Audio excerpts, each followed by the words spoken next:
अजय टम्टा अपना कार्यभार वो उन्होंने संभाला। तो बड़ी खबर आपको बता रहे हैं, सड़क परिवहन राज्य मंत्री अजय टम्टा ने संभाला कामकाज। अजय टम्टा ने न्यूज स्टेट से खास बातचीत की। विकास के रोडमैप को लेकर अजय टम्टा ने बात की। चीन से लगी हुई सीमाओं पर होगा ज्यादा फोकस। देश के प्रथम गांव तक पहुंचेगी पक्की सड़कें। खत्म होगा सीमावर्ती गांव से पलायन। देश में बिछेगा एक्सप्रेस हाईवे का जाल। नितिन गडकरी के नेतृत्व में बनेंगे नए रिकॉर्ड।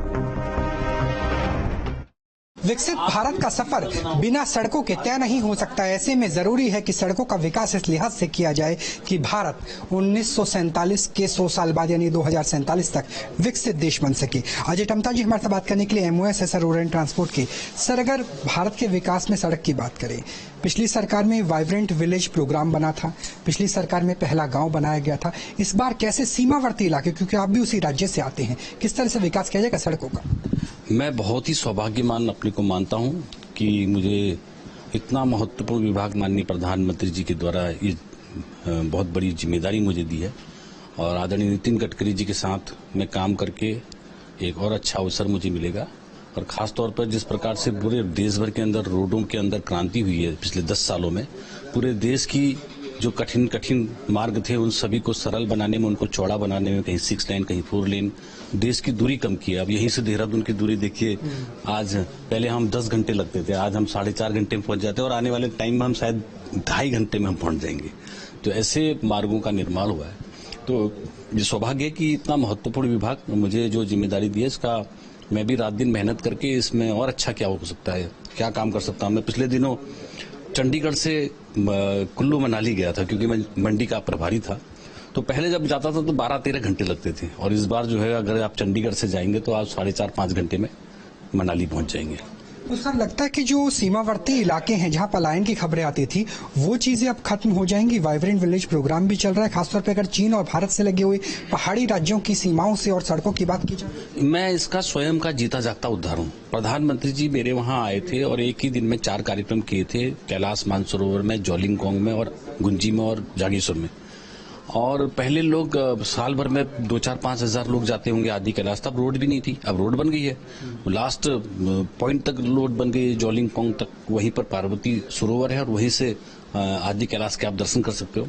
इस बार की जो रिपोर्ट है मैंने जो लिया है इनर लाइन परमिट के वहां से, तो मुझे ये जानकारी मिल रही है कि भाई लगभग 2000 यात्री पर डे जा रहे हैं। अगर नेशनल हाईवे की बात करें तो भारत के जो नेशनल हाईवे अमेरिका के बाद दुनिया में नंबर 2 पर है, लेकिन एक्सप्रेस हाईवे में हम कहीं पीछे हुए हैं।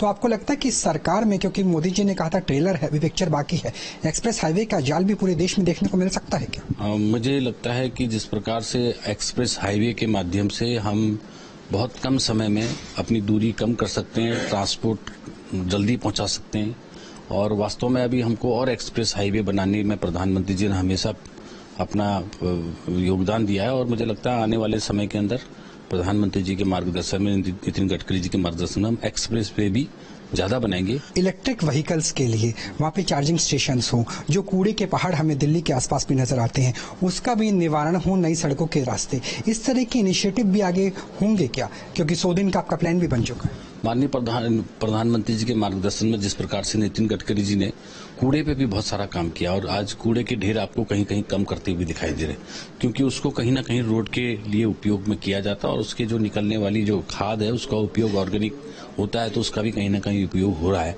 तो इस पर भी एक नीति बनेगी और नीति बन भी रही है और उस पर काम भी हो रहा है। तो आने वाले समय भारत के लिए बहुत ही अच्छा है, क्योंकि नई टेक्नोलॉजी, नए इनोवेशंस, नए आइडियाज को ला करके इन सभी चीजों को हम व्यवस्थित कर रहे हैं।